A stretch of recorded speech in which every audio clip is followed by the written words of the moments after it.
allegations here, new claims in this age of disclosure that we're in, okay, that the United States has recovered remains of not one or two, but 4 separate species of alien life over time that the government knew about. So their seed will mingle with the seed of men, but they will not clear to them. Once again, you go back to the Genesis 3:15, Genesis 6 narrative, you don't have the proper exegesis, bye-bye, because when you get to Daniel 2:43, you have no idea what they're talking about.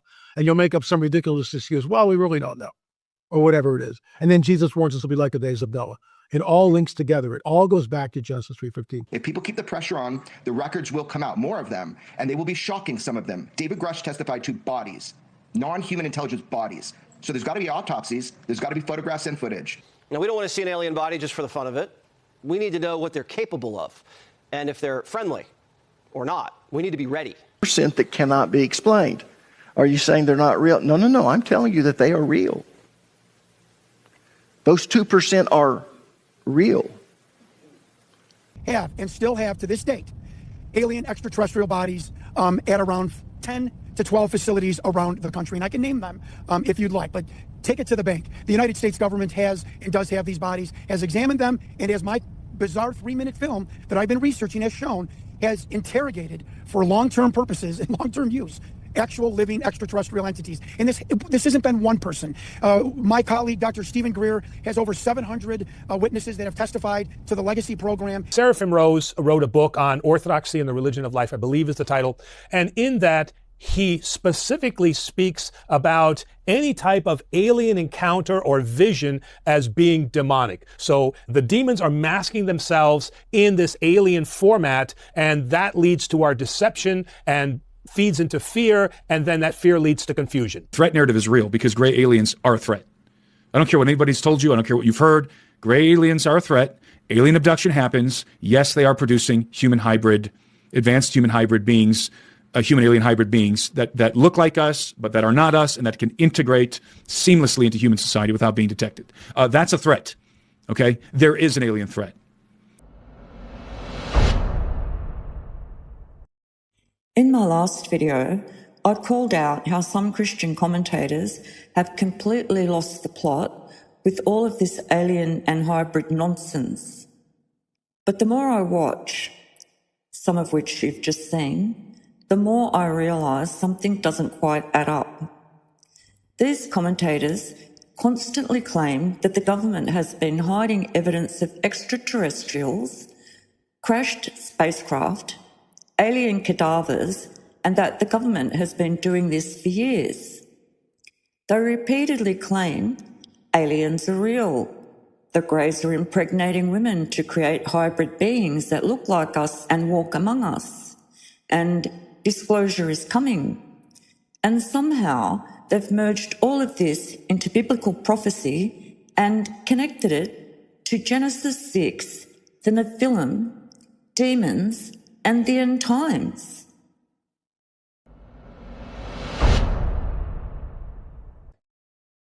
A growing number of Christian pastors, commentators, and lay people argue that UFOs and alleged alien encounters are not evidence of extraterrestrial visitors, but manifestations of demonic or fallen angelic beings.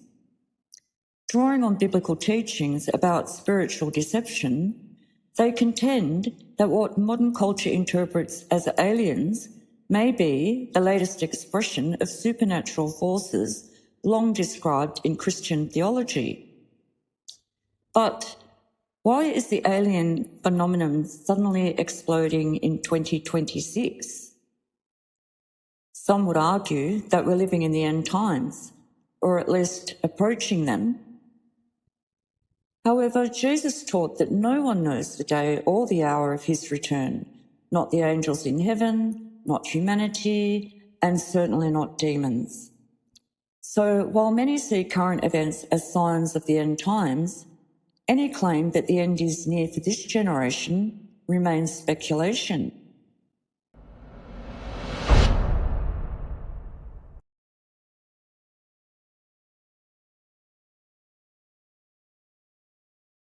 But here's what I've noticed, and here's the problem. This alien UFO narrative is heavily centred around the United States. It revolves around US military elites, Pentagon secrecy, Area 51 mythology, Roswell, military intelligence whistleblowers, congressional hearings that don't go anywhere, and alleged secret government programs. A huge amount of modern Christian prophecy commentary is reacting directly to American media culture and American geopolitical mythology. And somewhere along the way, the UFO discussion got separated from what the term originally meant.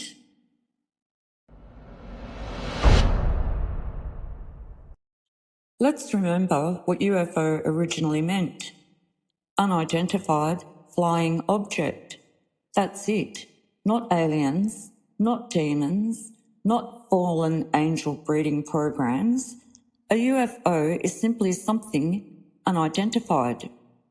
During the Cold War, both the United States and the Soviet Union investigated strange aerial phenomena because they were concerned about espionage, surveillance technology, experimental aircraft, radar anomalies, and military threats.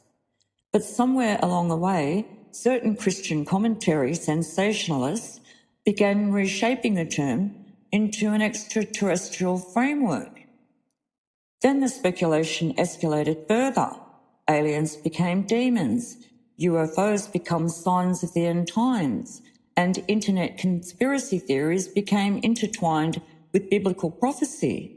And they speak as though these claims are universally established facts. But when you actually step outside the American internet bubble and look at the rest of the world, the narrative suddenly starts falling apart.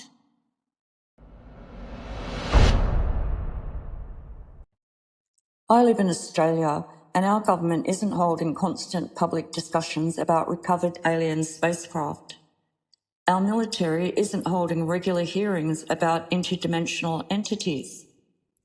Our news channels aren't endlessly discussing hidden extraterrestrial technology. And honestly, most other countries aren't either. Yet somehow we're supposed to believe this is a globally established reality. That's strange, isn't it? Because if extraterrestrials were genuinely confirmed, if governments truly possessed undeniable evidence of alien life, why does the overwhelming noise always seem to come from one place? America, American YouTubers, American prophecy commentators, American media, American intelligence leaks. And we're constantly told this is a global phenomenon. But somewhere along the way, certain Christian commentators stopped being careful and started becoming sensationalists.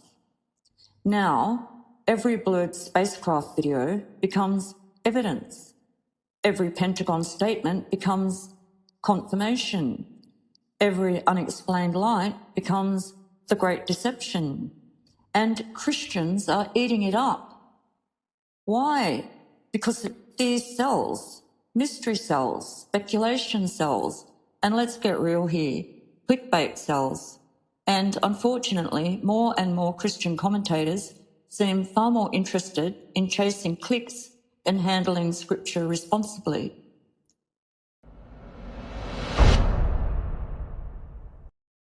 What's frustrating is how confidently these theories are often presented, not as possibilities, not as speculation, but as settled truth.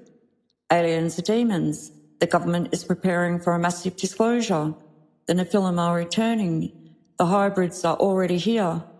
And I ask again, where is the evidence?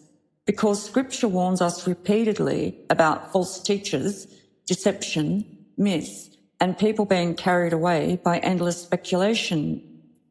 And yet many Christians now spend more time obsessing over alien conspiracies than understanding the actual gospel. Think about that.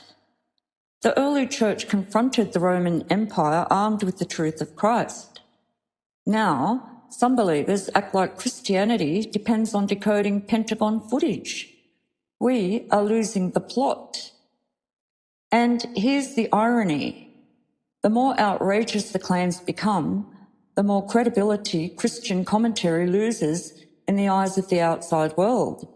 People look at this stuff and think Christians believe in fairy tales. That should concern us.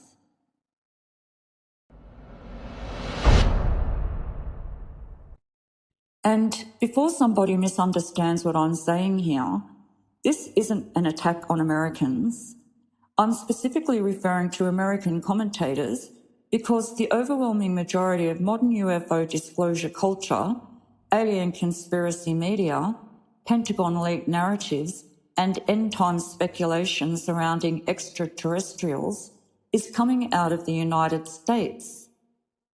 That's simply observable reality.